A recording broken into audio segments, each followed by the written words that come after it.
अस्सलामुअलैकुम viewers, this is Jawad and welcome back to another video. तो ले आए जी आप लोग के एक नई प्रैक्टिकल की वीडियो जिसमें हम दो इंपॉर्टेंट प्रैक्टिकल करने वाले हैं स्टैंडर्डाइज वाले। तो जैसा कि आपको मैंने ये पिक्चर दिखाई भी थी जिसमें हमारे पास ये फर्स्ट टू NaOH सोल्यूशन और HCl सोल्यूशन वाले जो हमारे प्रैक्टिकल थे। तो इसमें ज़ाहिर बात है अभी केमिस्ट्री लैब भी ओपन नहीं है और उसके बाद बाकी मैं आपको वहाँ पे परफॉर्म करके दिखा देता लाइव। तो इस वक्त मेरे पास जो था जो कुछ था मैं आपको उसी तरीके से समझा रहा हूँ। तो काश ये मैं आपको लाइव भी करके दिखा सकता तो बहुत अच्छा हो जाता। तो आपको फिर नफ्तलीन वगैरह सारा पिंक शिंक वाइट करके दिखाता।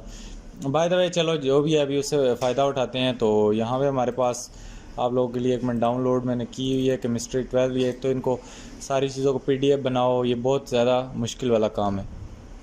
तो प्रैक्टिकल स्टार्ट करने से पहले कुछ चीज़ों को मैं आपको बता देना चाहता हूँ जो कि आपको लाजमी पता होने चाहिए। कई बच्चे तो ऐसे महान बैठे हुए हैं जो कि अभी तक कभी लैब नहीं गए। तो बंसन बर्नर जो होता है वो इस तरह का दिखता है। ये क्या करता है, ये चीज़ों को हीट करता है। इसमें क्या चीज़ यूज़ होती है, जो गैस होती है मीथेन होती है। उसके बाद आयरन स्टैंड जो होता है, आयरन स्टैंड इस तरह का होता है। ये मैं आपको इस पिक्चर्स भी दिखाऊंगा, फिलहाल यहाँ से गुजारा करो। और ये किस लिए यूज़ होता है, हैंगिंग, क्लैंपिंग, होल्डिंग और हीटिंग ड्यूरिंग एक्सपेरिमेंट। किसी भी चीज़ को हैंग करना, उसको पकड़ के रखना ताकि नीचे से हम उसको हीट कर सके, तो ये उस चीज़ों के लिए यूज़ होता है। ट्राइपॉड स्टैंड किस लिए होता है, तो चाइना डिश इसके ऊपर रखते हैं और नीचे से इसके बंसन बर्नर लगाते हैं तो ये हीट होती है। उसके बाद टेस्ट ट्यूब तो आपको पता ही होगा, ये रैक्स में अगर आप लैब गए हैं तो आपको पड़ी हुई मिलती होगी। तो ये इसका स्टैंड भी नीचे पड़ा है। ये क्या करती है, चीज़ों को मिक्स करती है, हीट करती है और उसके बाद बाकी सॉल्यूशंस वगैरह को भी मिक्स करती है।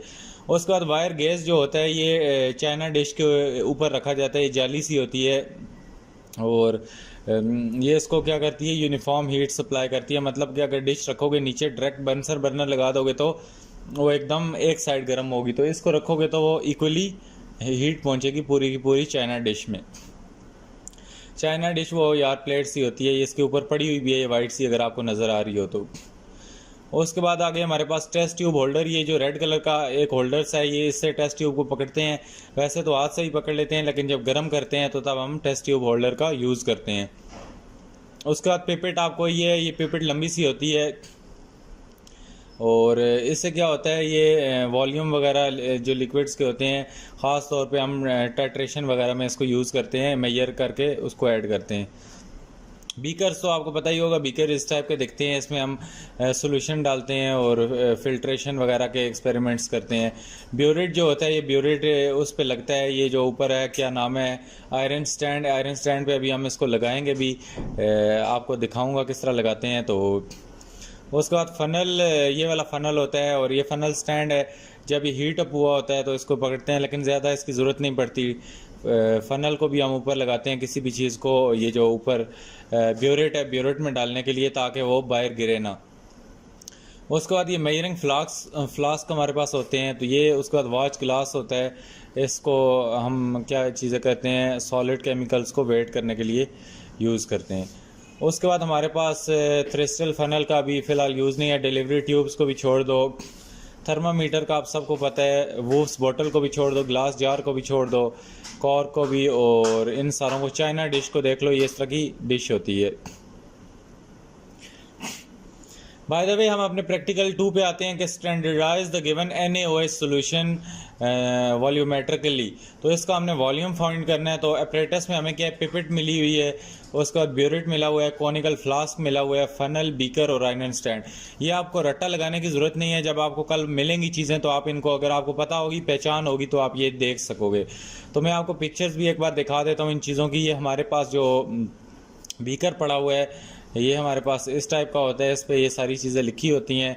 बाकी अगर मैं आपको दूसरा दिखाऊं तो ये हमारे पास जो पिपेट है, पिपेट में आप क्या करोगे, ये इसको ऊपर से सक करोगे, ऊपर से ऊपर की तरफ हवा भरोगे तो ये नीचे से क्या करेगी, किसी भी सोल्यूशन में सोडियम हाइड्रोक्साइड सक करना है, जो भी करना है 10 सेंटीमीटर जितना भी करना है वो इसको सक करेगी। इसको ये जो ऊपर टॉप इसका मुंह है, यहाँ से आप इसको मुंह लगा के ऊपर करोगे। तो आपकी लैब्स में यही वाली होती हैं, जो एडवांस वाली हैं वो आजकल इतनी नहीं होती। उसके बाद ये हमारे पास कॉनिकल फ्लास्क है, ये छोटा सा, तो ये आप देख सकते हो, इस पर भी रीडिंग्स वगैरह लिखी होती हैं।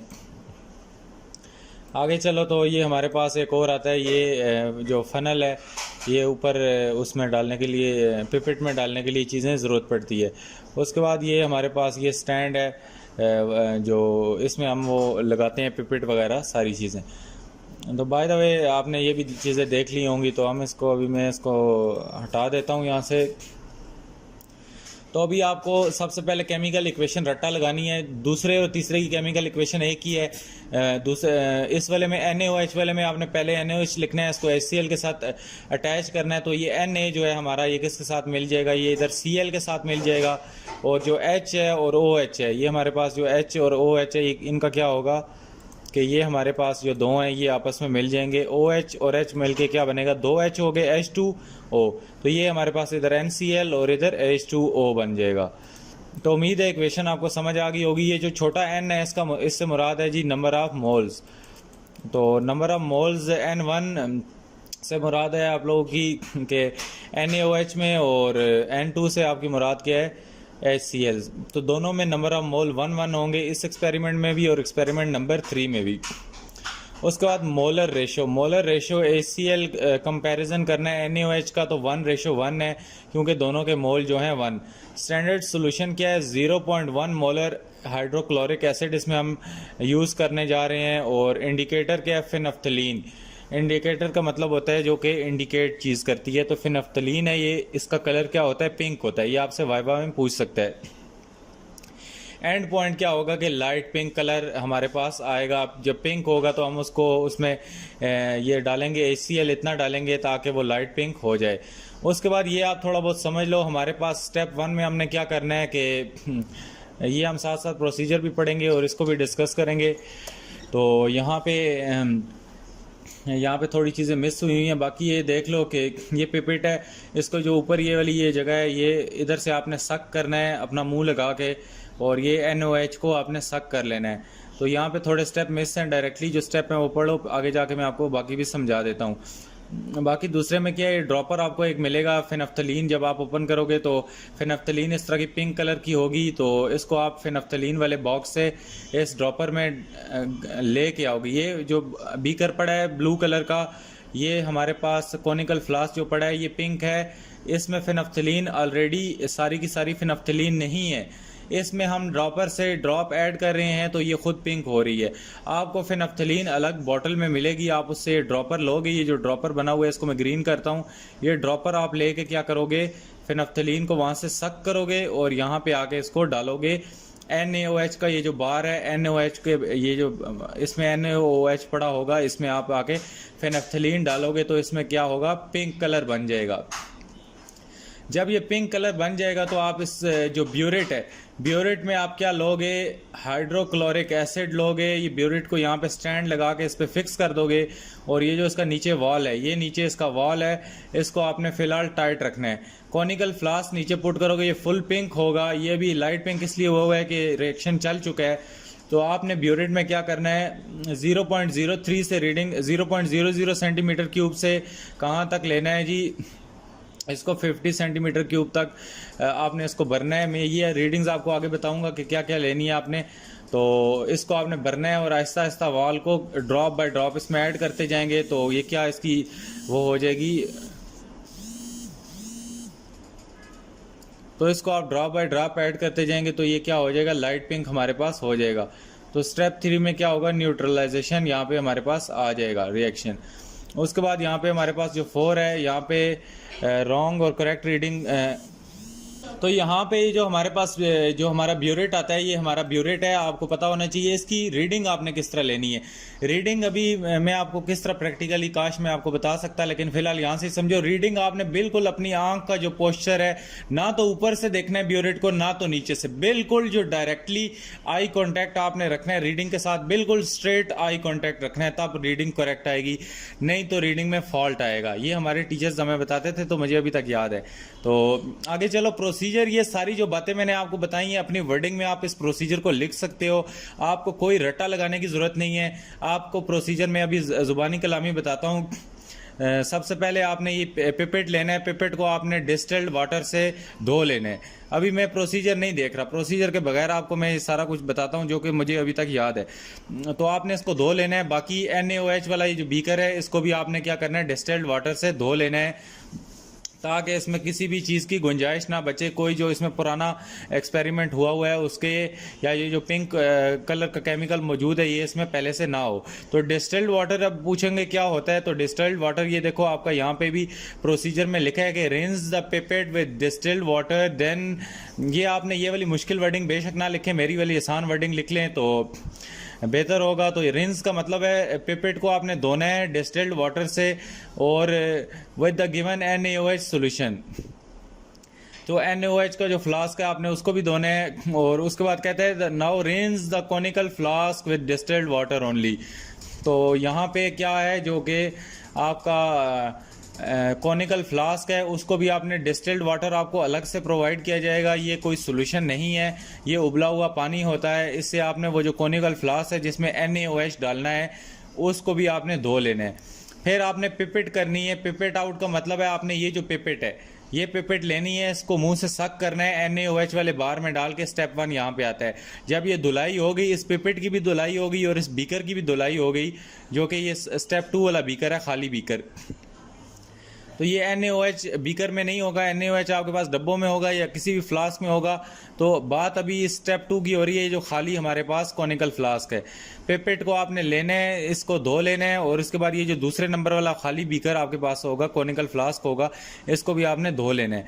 बाकी फिर धोने के बाद डिस्टिल्ड वाटर से आपने क्या करना है, पिपेट लेनी है, साफ़ सुथरी पिपेट। इसको NaOH जिस में पड़ा होगा, बेशक वो बीकर में है, फ्लास्क में है, जिस मर्जी में पड़ा है, आपने पिपेट लेके उसको 10 सेंटीमीटर क्यूब रीडिंग होगी पिपेट पे, यहाँ पे उसकी रीडिंग बनी होगी, उसको सक करना है।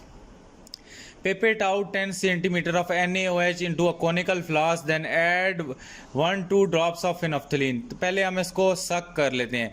आपने जाना है और ये पिपेट आउट यहाँ पिपेट से लेकर NaOH वाले में घुसा के नीचे ऊपर से आपने फूंके ऊपर की तरफ मार के आराम से सांस को आपने कंटिन्यू रखना है, तभी आपके पास ऊपर पिपेट आउट होगा। 10 सेंटीमीटर क्यूब पे जब रीडिंग आएगी, फालतू हो जाएगा तो आपने इसको ऊपर से अंगूठा रख लेना है, ये जो ऊपर इसकी टॉप है। तो ये जिन बच्चों ने किया होगा उनको मज़ीद क्लियर हो रहा होगा, लेकिन अब मैं किस तरह आपको अंगूठा रख के बताऊं। यहाँ पे आपने अंगूठा रख लेना है। जब आप इसको सक कर लेंगे तो हल्का हल्का अंगूठा रिलीज़ करेंगे तो आपका 10 सेंटीमीटर क्यूब से ज़्यादा भरा गया है तो वो कम हो जाएगा, नीचे वापस गिर जाएगा। तो बाकी हमने क्या करना है कि अगला स्टेप जो हमारे पास आता है कि कॉनिकल अच्छा जी, तो यहाँ पे हम क्या डाल रहे थे इसमें, फेनोफ्थलीन। तो आपने क्या काम करना है कि then add 1 to 2 drops of phenolphthalein indicator to it. तो इंडिकेटर ये आपके पास फेनोफ्थलीन होगा, इसको फेनोफ्थलीन की बॉटल से जाके आपने ड्रॉपर भरना है। ये मैं आपको समझाता हूँ, यहाँ पे कोई कंफ्यूज ना हो जाए। ये फेनोफ्थलीन का डब्बा बना होगा, इसमें आपने आना है और फेनोफ्थलीन को ड्रॉपर की मदद से यहाँ पे क्या करना है जी, फेनोफ्थलीन को यहाँ से सक करना है। ये जो ड्रॉपर आपको नीचे बना हुआ नज़र आ रहा है, इस ड्रॉपर की मदद से आपने क्या काम करना है, फेनोफ्थलीन को यहाँ से सक आउट करना है और इस ड्रॉपर को यहाँ पे नीचे लेके आना है और इस ड्रॉपर को NaOH, इस तरह का जो NaOH पिपेट आउट किया है और 30, ये जो 10 सेंटीमीटर क्यूब डाला है, ये 10 सेंटीमीटर क्यूब है हमारे पास। ये जो डला हुआ है ये हमारे पास 10 सेंटीमीटर क्यूब है। और ये जो NaOH है, ये NaOH का स्टॉक है, पूरा स्टॉक जितना भी उन्होंने किया है इसका हमें नहीं पता, इससे हमने सिर्फ निकालना है। बाय द वे, तो आगे चलो, तो ये हमारा दूसरा काम सर अंजाम हमने दे दिया। ये फेनोफ्थलीन यहाँ पे पिंक पिंक पड़ी है, एक मिनट रंग देखते हैं, पिंक है, पिंक पिंक कहाँ गया, ये इसमें फेनोफ्थलीन ढेर लगी हुई है जी।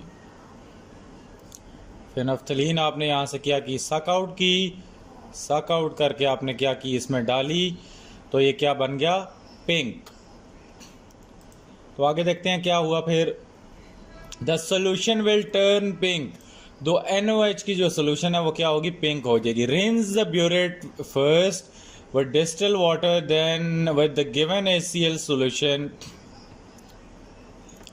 आपने जो ब्यूरेट है, अब ब्यूरेट को क्या करना है, ये जो हमारे पास ये वाला ब्यूरेट है जिसमें आप अभी HCl डालना चाहते हो, इसको आपने अगेन, अब इस ब्यूरेट की बारी आई। पहले तो हमने एक पिपेट को धोया था ना, अब ब्यूरेट को आपने क्या करना है, ब्यूरेट को आपने धोना है। ब्यूरेट को मैं किसी और चीज़ से ड्रॉ करता हूँ, रेड से, ताकि आपको इंडिकेट हो। अब ब्यूरेट को आपने डिस्टिल्ड वाटर, उबले हुए पानी की जो आपके पास बोतल होगी उससे धो लेना है। उसमें फिर हाइड्रोक्लोरिक एसिड सक करना है, जितना मर्जी आप भर लो। इसमें से आपने 10 सेंटीमीटर क्यूब भर लेना है, यहाँ पे लिखा होगा। तो उसके बाद सबसे पहले अभी फिक्स करना है ब्यूरेट को। तो fix the burette on a clamp stand in upright position. तो ये जो ब्यूरेट है इसको आपने इस स्टैंड के साथ इधर जोड़ देना है, इधर स्क्रू वगैरह टाइट कर देने हैं, और नीचे कॉनिकल फ्लास्क रखना है जिसमें NaOH और फिनाफ्थलीन पड़ी होगी, पिंक कलर में, फुल पिंक में होगी। इसके अंदर ये डाल के ब्यूरेट को यहाँ पे टाइट वगैरह कर देना है। उसके बाद fill it with HCl solution with the help of a funnel and remove the funnel from the burette. तो यहाँ पे आपने क्या काम करना है, ये ऊपर फनल लगानी है। फनल लगा के आपने हाइड्रोक्लोरिक एसिड यहाँ पे डालना शुरू कर देना है। यहाँ पे जो आपकी लंबी चौड़ी फनल होगी, ये आपकी ये फनल है, और ये आपकी फनल, ये जो ऊपर से यहाँ पे माउस से इसी तरह की ड्राइंग होती है। तो ये फनल लगा के आपने इधर से क्या करना है, HCl का ऊपर से उसको कॉनिकल फ्लास्क में या जिसमें भी आपके पास बीकर में पड़ा है, तो उससे यहाँ पे इसको भरना शुरू कर देना है। किसको? HCl को। HCl को आपने इससे भरना है। नीचे ये इसका नट टाइट होगा, ये लीक नहीं होगा। यहाँ पे इसका जो नीचे नट है ये क्या होगा, यहाँ पे टाइट होगा। ये इसका नट लगा हुआ है, ये टाइट आपने पहले लाजमी देख लेना है, पता चले सारी लीक होके डायरेक्ट आपकी सोल्यूशन ख़राब हो जाए। तो आगे चलते हैं। तो हमें क्या कहता है, put the beaker at the base of burette and allow the acid to flow into the beaker. Beaker को क्या काम करना है, आपने बेस इसमें ये इधर नीचे रख देने हैं इसको, और ये आपने क्या काम करना है, एक और चीज़ आपको, ये HCl लगा के जब ये डालेंगे तो ऊपर से आपने इस चीज़ को रिमूव आउट करना है। मैं इसको रेड कर देता हूँ, इसको रिमूव करना है। ये बहुत बड़ा इंप्रेशन डालती है एग्जामिनर पे। इसको आपने ये डाल के निकाल के आपने रख लेना है, क्योंकि जो इसके ड्रॉप्स हैं वो गिरते रहेंगे तो आपकी रीडिंग यहाँ पे फ़र्क आ जाएगा। तो इसलिए आपने ये जो इसको क्या कहते हैं, इसको आपने निकाल लेना है। इसका मैं नाम ही अभी भूल गया हूँ। बाय द वे अभी जहन काम बिल्कुल भी नहीं कर रहा, तो जो भी इसको मैंने पहले आपको बताया था तो इसको करो, और इसको आपने बाहर निकाल लेना है। और उसके बाद क्या काम करना है कि हमारे पास जो आगे चीज़ आती है कि इसमें आपने क्या काम करना है, रिमूव द फनल। यार इसको फनल कहते हैं, मेरा दिमाग घूम गया है पूरा। तो इस फनल को आपने ब्यूरेट से बाहर रिमूव करना है, ये इंपॉर्टेंट स्टेप है इसका। उसके बाद आपने क्या काम करना है, ये सारी चीज़ें आपको रट्टा मारने की ज़रूरत ही नहीं, इतनी डिटेल से समझा रहा हूँ। तो उसके बाद आपने क्या काम करना है कि put the beaker at the base and allow the acid to flow into the beaker in order to remove any air bubble present in the nozzle. उसके बाद note the burette reading as initial reading. तो ये जो burette है, burette को जब आप भर लोगे तो इसकी इनिशियल रीडिंग 0.00 आपने नोट करनी है, और फाइनल भी नोट कर लेनी है। फिर by the help of anti parallax cord और अ वाइट पेपर। उसके बाद carry out the rough titration by adding a hydrochloric acid solution from burette in approximately 1 centimetre cube portion of conical flask. उसके बाद कहता है कि इसको आपने यहाँ से वाल को ढीला करना है और इसमें डॉट्स डालने हैं। तकरीबन यहाँ से 50 तक भरा है, तो यहाँ से तकरीबन 1 सेंटीमीटर तक इसको डालना है। ये नहीं कि आप वाल फुल ढीला कर दो और सारे का सारा वो नीचे चला जाए। उसके बाद swirl the contents of the flask after each addition of acid though mixing. तो आपने इसको एसिड को 1 सेंटीमीटर डालना है, या कतरे कतरे डाल के साथ में ये जो नीचे आपका कॉनिकल फ्लास्क पड़ा है इसको हिलाना भी है, शेक करना है हल्का हल्का। उसके बाद यहाँ पे keep on adding acid till the colour of solution become light pink. तो ये क्या, इसको डालते जाना है जब तक ये क्या बने, लाइट पिंक। तो ये आप देख सकते हो यहाँ पे नीचे लाइट पिंक बन चुकी है, अभी हमने डाला है इसमें। तो उसके बाद आगे क्या आता है, this is the end point of reaction, now note down the burette reading, it's final reading. अब जब ये यहाँ पे लाइट पिंक हो गई है, कलरलेस हो गई है, तो आपने इसकी यहाँ पे रीडिंग नोट करनी है कि फाइनल यहाँ से इसके अंदर कितना जो हमारे पास वो था HCl था वो इसमें गया, तो ये इसका रंग जो था लाइट पिंक हुआ। उसके बाद कहता है the difference of final and initial reading of burettes give the volume of acid. तो फाइनल रीडिंग भी आपने इनिशियल पहले ली थी, फाइनल भी ली थी, उसके बाद दोबारा जो फाइनल रीडिंग है उसको निकालने के बाद वो हमने ले ली, तो यहाँ से हमें अंदाज़ा हो गया कि इसका वॉल्यूम क्या है। Repeat the titration for accurate reading. For this purpose, add hydrochloric acid from burette to the conical flask rapidly with 2 cm³ of the end point, then add drop by drop till the end point is reached। कहता है कि इसके बाद 2 centimetre तक दोबारा नीचे ले जाओ इसको, फिर इसी तरह इसकी आपने 3 किस्म की डिफरेंट रीडिंग्स लेनी है। उसके बाद take 3 concordant reading with agree with one another with 0.1 cm³ record your observation। तो ये मैं आपको जाके दिखाता हूँ। इसमें हमने क्या है, volume of NaOH taken for each titration, हमने 10 cm³ का वॉल्यूम था यहाँ से इस बीकर से NaOH का भरा 10 सेंटीमीटर। इसको आपने जो आपकी ये पिपेट है इसको आपने भरना है। और उसके बाद molarity of hydrochloric acid 0.1 molar है, ये आपने भूलनी नहीं है। और वॉल्यूम ऑफ एसिड हमने निकालना था। तो ये जो हमने रीडिंग ली, पहली क्या रीडिंग ली, इनिशियल रीडिंग जो थी 0 सेंटीमीटर थी, और फाइनल रीडिंग क्या थी, पिपेट को जो हमने भरा वो कहाँ तक भरा, 10 सेंटीमीटर तक। और उसके बाद वॉल्यूम ऑफ एसिड जो था ये सारों में 10 ही रहेगा। उसके बाद जो दूसरी रीडिंग हमने ली इसको हमने फाइंड किया है, तो ये तब हमारे पास 10 रहा है।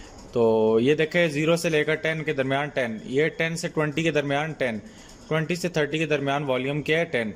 तो यहाँ पे हमने दूसरी रीडिंग क्या ली, 10 तक इसको भर लिया, 10 से नीचे फिर इसको 20 तक हमने चेक किया।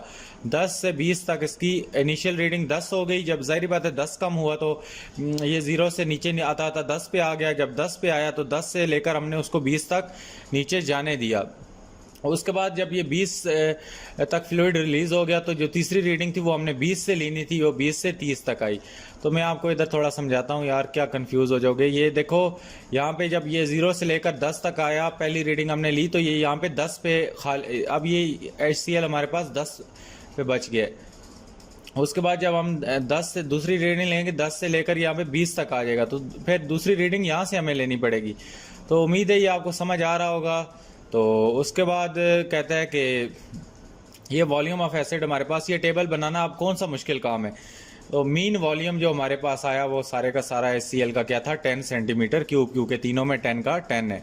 उसके बाद कैलकुलेशन आपने करनी है, जो मोलैरिटी का फार्मूला है, एसिड एक साइड पे लिखना है, एक साइड पे base, M1V1 divided by N1 और equal to M2V2 divided by N2। तो हमारे पास M वाली सारी चीज़ें क्या हैं, एसिड है, HCl की चीज़ें हैं, जो M1 है, V1 है, N1 है, और जो 2 वाली सारी चीज़ें हैं वो किसकी हैं, NaOH की। तो यहाँ पे अब इस फार्मूले को आपने याद कर लेना है, और ये लगा के हम देखेंगे कि हमारे पास क्या क्या चीज़ें गिवन है।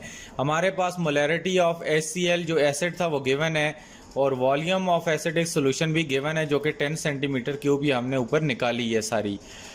उसके बाद तीसरी चीज़ क्या है, नंबर ऑफ मोल भी हमें पता है कि 1 है, इनके दोनों के नंबर ऑफ मोल पता है, 1 है।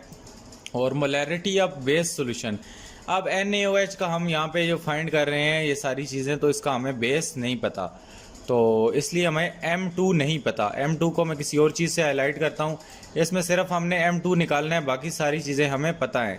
तो दूसरा जो रिएक्शन है बिल्कुल इसके ऑपोजिट है। तो आगे चलो, तो हमारे पास वॉल्यूम और बेस सोल्यूशन जो है ये 10.0 cm³ दी हुई है, ये भी हमें पता है, दोनों का वॉल्यूम 10 ही है, और नंबर ऑफ मोल्स भी हमें इसके पता है। तो हम क्या करेंगे, यहाँ पे इसकी 0.1 10 1 और ये जो 10 1 है हमें पता है, तो इस सारे को आप क्या करोगे, ड्रैग करके वहाँ पे ले जाओगे, M2 को यहाँ पे छोड़ोगे, 1 जाके ऊपर जाके मल्टीप्लाई हो जाएगा, 10 इधर मल्टीप्लाई हो रहा है तो नीचे आके क्या होगा, डिवाइड हो जाएगा। तो हमारे पास M2 क्या आ जाएगा, 0.1 multiply by 10 multiply by 1 into 10। इसको कैलकुलेटर पे करोगे तो मोलैरिटी ऑफ NaOH क्या आएगी, 0.1 मोलर। तो this was our second experiment. तो उम्मीद है ये आप अपने पास से ये सारे स्टेप्स लिखो, ये तो अभी मुझे ज़ुबानी याद होंगे, ज़रूरी नहीं ये 15 के 15 यहाँ से रट्टा मारो। स्टैंडर्डाइज के तीसरे नंबर पे चलते हैं, तो ये मैं आपको मोटा मोटा समझाऊंगा कि इसमें क्या डिफरेंसेस हैं। तो देखो, बीकर भी वही है, फनल भी, पिपेट भी, कॉनिकल फ्लास्क भी। केमिकल्स में हमारे पास 0.1 मोलर NaOH है, सोडियम हाइड्रोक्साइड। वहाँ पे क्या था हमारे पास, जो दूसरा एक्सपेरिमेंट था वहाँ पे भी हमारे पास जो 0.1 मोलर है ये HCl था। तो जब NaOH होगा तो हमारे पास HCl दिया होगा, और जब हमारे पास HCl होगा तो NaOH गिवन होगी। ये अपोजिट चल रहा है। उसके बाद वही हमें सोल्यूशन ऑफ HCl है, तो अब सोल्यूशन ऑफ NaOH की जगह HCl को रख दो। फिर नफ्थलीन वहीं का वहीं है। इक्वेशन में पहले NaOH आता था तो पहले HCl लिख दिया, बाकी वही सारी इक्वेशन है। N1 = 1 मोल, N2 = 2 मोल। मोलर रेशो दोनों की सेम है। HCl को सिर्फ आपने पहले लिख देना है, NaOH को बाद में। HCl का आएगा तो आपने HCl को पहले प्रायोरिटी देनी है। उसके बाद 0.1 मोलर जो हाइड्रोक्लोरिक एसिड है ये भी हमारे पास वही है। इंडिकेटर भी फिनेफ्थलीन है और एंड पॉइंट भी हमारे पास लाइट पिंक है। इधर भी यही चीज़ है कि पिपेट आपने लेनी है और इसमें जो NaOH को भरना है 10 सेंटीमीटर, और फिर आपने क्या काम करना है, फिनेफ्थलीन का जो बॉक्स पड़ा होगा उससे ड्रॉपर लेके NaOH की जो सोल्यूशन ली है उसमें डालना है। फिर 0 सेंटीमीटर क्यूब से लेकर 10 तक आपने इसको रिलीज़ करना है। फिर 10 से लेकर आपने 20 तक करना है, फिर 20 से लेकर 30 तक। तो इसी तरह जब तक ये न्यूट्रलाइजेशन, इसको कहते हैं टाइट्रेशन रिएक्शन भी। तो टाइट्रेशन अगर आपको कहे तो आपने घबराना नहीं है। करेक्ट रीडिंग का आपको बताया है कि आपने इस तरह लेनी है, और सेम प्रोसीजर इसका भी है कि उसको क्लीन करना है आपने और हाइड्रोक्लोरिक एसिड से उसको फिल कर देना है। 0.1 मोलर NaOH लेनी है और बिल्कुल सेम टू सेम है। तो इसको क्या कहते हैं, टाइट्रेशन भी कहते हैं, टाइट्रेशन रिएक्शंस। तो उसके बाद सेम यहाँ पे यही चीज़ें आएंगी। यहाँ पे टेबल भी देखें, एग्जैक्टली वही का वही टेबल है, तो इसमें कोई नई चीज़ नहीं है। तो अगर आपको पहले वाला समझ आ गया तो आप अपनी बुक पे जाके एक बार इसको पढ़ेंगे तो इसको समझ आ जाएगा। आखिर में आपने रिजल्ट्स भी लाजमी लिखना है। ये रिजल्ट्स वाला सेक्शन ये पिछले में स्किप हो गया था। बाय द वे यहाँ पे हमारे पास वहाँ पे M2 फाइंड करना था, और एसिड वाले में आपको बताया था M1 वाली सारी चीज़ें HCl की हैं, तो यहाँ में आपने M1 फाइंड करना है। तो इतनी सी चीज़ थी। तो उम्मीद है आज की वीडियो बहुत अच्छी लगी होगी। अभी भी अगर किन्हीं बच्चों का शाम को प्रैक्टिकल है तो वो कोई और प्रैक्टिकल समझना चाहते हो तो समझ लो। मुझे ये उम्मीद है कि बच्चों को काफ़ी फ्लास्क, ब्यूरेट वगैरह और ये जो पिपेट वगैरह चीज़ें हैं इनकी समझ आ गई होगी। मिलता हूँ किसी और वीडियो में। नीचे कमेंट्स आएंगी तो तभी वीडियो बनाऊँगा। मुझे कोई शौक़ नहीं है कि इतनी गर्मी और इसमें बैठ के मैं आपके लिए वीडियोस बनाऊं अगर रिस्पांस भी आपका ना आए। तो मिलता हूं किसी और वीडियो में। नीचे बताएं फीडबैक के इस तरह आपको प्रैक्टिकल समझ आते हैं या नहीं, क्योंकि प्रैक्टिकली लैब्स में जाके परफॉर्म करने का अभी टाइम नहीं है, क्योंकि लैब्स ऑलरेडी सारी बुक हो चुकी हैं। वहाँ पे बोर्ड की तरफ से उनको यूटिलाइज़ किया जा रहा है। तो पहले आप लोगों ने भी नहीं याद कराई और मुझे भी नहीं याद रही। तो रिस्पांस ज़रूर दीजिएगा। मिलता हूँ किसी और वीडियो में। अल्लाह हाफ़िज़, टेक केयर।